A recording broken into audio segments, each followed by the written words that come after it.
جیسا کہ آپ جانتے ہیں کہ آج 17 رمضان المبارک تھا، اور تاریخ میں اس تاریخ کو 2 بڑے واقعات رونما ہوئے۔ ایک ہے اسلام کی پہلی جنگ عظیم غزوہ بدر، اسی دن کو ہوئی۔ آپ امیجن کر سکتے ہیں کہ گرمی کی شدت اور عرب کی ریتلی زمین اور اس کی تپش، اور 313 جوان، اور وہ سارے کوئی جوان اور آپ کہہ لیں کہ جنگجو نہیں تھے، یہ تو بچے بوڑھے جوان سارے ملا کے 313 بنے۔ اور حالت کیا ہے کہ نہتے ہیں، کسی کے پاس تیر ہے تو کسی کے پاس تلوار نہیں ہے، اگر کسی کے پاس تلوار ہے تو بچاؤ کے لیے زرہ نہیں ہے، کسی کے پاس گھوڑا ہے تو کوئی پیدل ہے، بالکل جو ہے بے سر و سامان۔ لیکن ان کے پاس ایک چیز تھی، اللہ پہ ایمان تھا اور اپنے رب پہ توکل تھا۔ تو اللہ نے ان کو کیسے فتح دی؟ آگے فوج 3 گنا زیادہ ہے، 1000 تعداد تھی نا ان کی، اور مسلمان 313، 3 گنا زیادہ تھے وہ، اور تھے بھی وہ پورے مسلح۔ تو یہ سلام پیش کرتے ہیں ان ہستیوں کو جو اس جنگ میں شریک تھے۔ یقیناً سب سے بڑا مقام و مرتبہ ان کے حصے میں آیا کہ اسلام کی پہلی جنگ ان کو ملی، اور اللہ رب العزت نے وہاں ان کو جنت کے سرٹیفکیٹ دے دیے۔ دوسری بات، اسی تاریخ کو ام المؤمنین سیدہ عائشہ صدیقہ رضی اللہ تعالی عنہا اس دنیا فانی سے کوچ کر گئی۔ انا للہ و انا الیہ راجعون۔ کائنات نے عورتوں میں اس سے بڑھ کے محدثہ کوئی عورت نہیں دیکھی،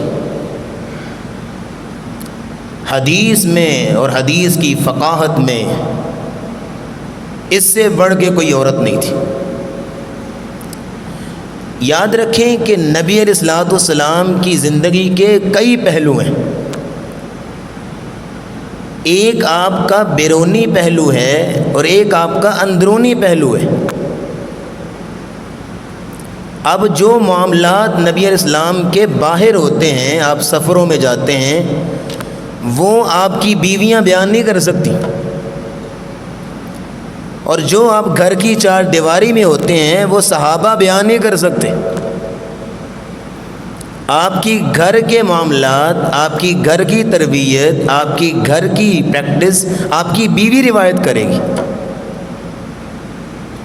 اس لیے گھر کی جو احکامات ہیں اور طہارت کے مسائل ہیں وہ آپ کی بیوی نے آپ سے روایت کیا، اور بڑے بڑے کبار صحابہ زانوِ تلمس طے کرتے تھے حضرت سیدہ عائشہ صدیقہ رضی اللہ تعالیٰ عنہ کے سامنے۔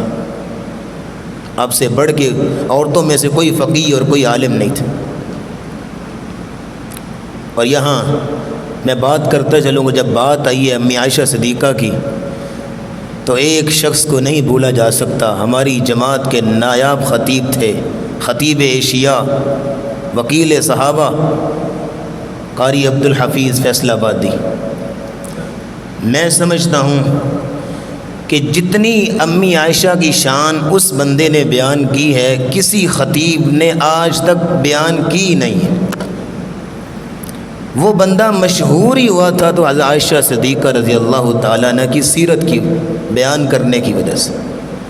اور مماثلت چیک کریں حضرت، جس دن حضرت عائشہ صدیقہ رضی اللہ تعالیٰ عنہ 17 رمضان وفات ہوئی ہے اسی تاریخ کو قاری عبدالحفیظ فیصل آبادی کی وفات ہوئی ہے۔ یہ مماثلت بھی علماء کہتے ہیں مماثلت بھی اسی وجہ سے، اپنے شعروں میں اپنے انداز میں جس قدر وہ تمہید باندھتا تھا، جس قدر اس نے القابات نوازے تھے سیدہ عائشہ کو، طاہرہ، مطہرہ، صدیقہ، محدثہ، پوری ایک لسٹ بیان کرتا تھا۔ اللہ جہاں لیٹا ہے اللہ اس کی قبر پہ کروڑوں رحمت نازل کرے، اللہ اس کی قبر کو منور فرمائے۔ تو یہ دو واقعات، لیکن ان میں سے جو پہلا واقعہ ہے وہ غزوہ بدر کا، اس پہ ایک چھوٹی سی بات اور بات ختم کرتا ہوں۔ یہ واقعہ جو ہے ہمیں بڑے سبق دیتا ہے۔ یہ اسلام کی پہلی جنگ اور اسلام کا پہلا معرکہ تھا۔ اس سے پہلے مسلمانوں کو عفو درگزر کا درس دیا گیا، جتنا مرضی ظلم ہوا آپ نے آگے ہاتھ نہیں اٹھانا، ابھی وقت آئے گا۔ لیکن جیسے ہی 2 ہجری اور یہ معرکۃ الآراء واقعہ رونما ہونے لگا تو اللہ نے حکم دیا اذن للذین یقاتلون بانہم ظلموا، آج وقت بدلہ آ چکا ہے، اٹھاؤ تلواریں، نکلو میدانوں میں۔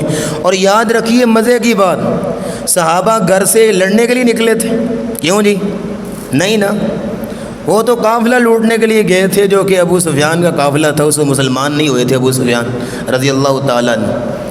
تو راستے میں اللہ تعالیٰ نے جو ہے وہ ان کو آمنے سامنے کر دیا۔ اللہ کہتے ہیں اگر تم وعدہ کر کے آتے تو ضرور وعدہ خلافی کرتے، یہ تم کو جو ہے وہ گول چکر دے کے اللہ لے کے آئے تھے، اللہ رب العزت کے ارادے کچھ اور تھے۔ تو وہاں پہ جو بنیادی بات ہے صحابہ کی عظمت کو سلام پیش کرنا چاہیے۔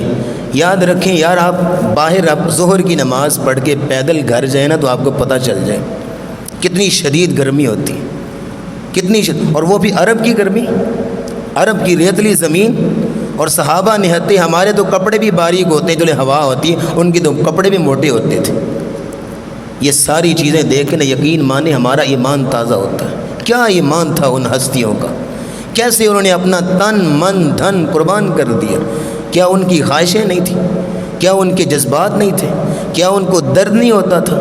کیا ان کو تھکاوٹ نہیں ہوتی؟ سب کچھ تھا، لیکن ان کا ایک ہی نعرہ تھا، ان صلاتی و نسکی و محیای و مماتی للہ رب العالمین، میری زندگی بھی رب کے لیے ہے، میرا مرنا بھی رب کے لیے ہے۔